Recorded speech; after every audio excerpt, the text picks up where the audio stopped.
Assalamualaikum warahmatullahi wabarakatuh. Perkenalkan, nama saya Zainal Saputri, saya dari kelas 5 manajemen. Baik, di sini saya akan menjelaskan tentang menganalisis video 1 dan video 2. Maksudnya video 1, video 2 itu apa ya?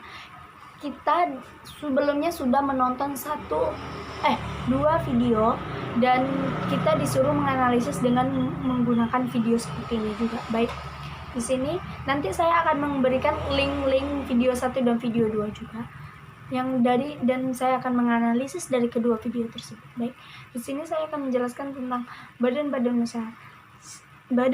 usaha. Video yang pertama itu mengenai bentuk-bentuk badan usaha, dan pada video kedua itu sama dengan bentuk badan-badan usaha juga, namun tidak memiliki contoh. Sepertinya kayak tidak memiliki badan usaha itu seperti dia hanya memberikan teorinya saja tanpa memberikan contoh. Beda dengan video pertama. Video pertama itu memberikan contoh, dan video kedua hanya memberikan seperti kayak ya PPT saja. Dan setelah saya menganalisis, selanjutnya saya akan mengobservasi dari bentuk-bentuk badan usaha. Setiap badan usaha itu mempunyai karakter itu sendiri. Perusahaan adalah bentuk usaha yang melakukan kegiatan secara tetap dan terus-menerus dengan tujuan untuk memperoleh keuntungan atau laba. Baik yang dilakukan secara perseorangan atau maupun badan usaha yang dimiliki badan hukum atau yang belum. Untuk mencapai status badan hukum harus mendapatkan pengesahan dari pemerintah, sedangkan non badan hukum tidak perlu mendapatkan pengesahan dari pemerintah.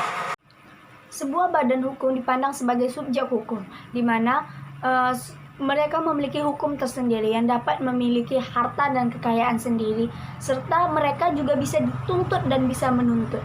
Badan usaha yang berbadan hukum yaitu yang pertama yaitu perusahaan perorangan, firma, CP, PT, yayasan, koperasi, dan sebagainya. Baik, di sini akan yang pertama dijelaskan itu tentang perusahaan perorangan, di mana perusahaan perorangan itu adalah salah satu bentuk usaha yang dimiliki seorang dan ia bertanggung jawab atas sepenuhnya terhadap semua risiko dan kegiatan dari perusahaan tersebut.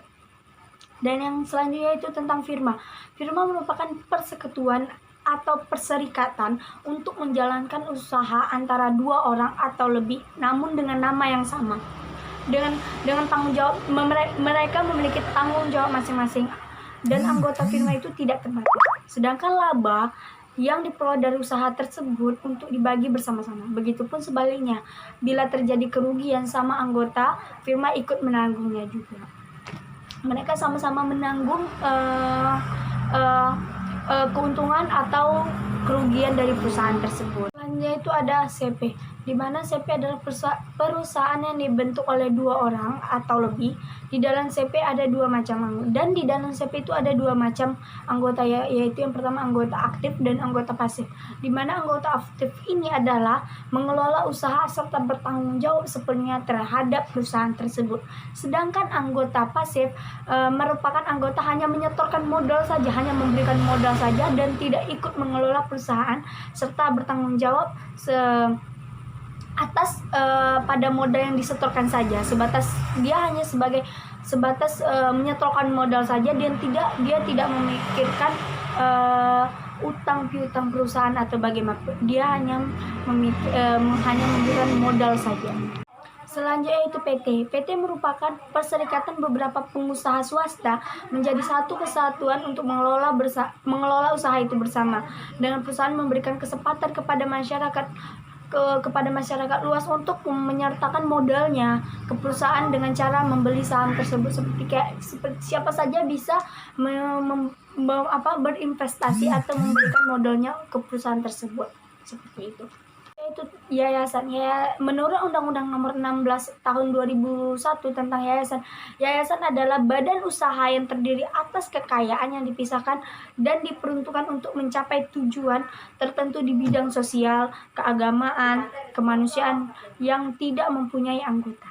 Selanjutnya yaitu tentang koperasi, di mana menurut pasal 1 ayat 1 Undang-Undang Nomor 25 Tahun 1992 tentang perkoperasian, Koperasi adalah badan usaha yang beranggotakan orang-orang atau badan hukum koperasi dengan melandaskan kegiatannya berdasarkan prinsip koperasi sekaligus sebagai gerakan ekonomi rakyat yang berdasarkan asas kekeluargaan. Saya sampaikan, lebih dan kurangnya saya mohon maaf. Wabillahi taufiq wal hidayah. Wassalamualaikum warahmatullahi wabarakatuh. Jangan lupa like, comment, and subscribe.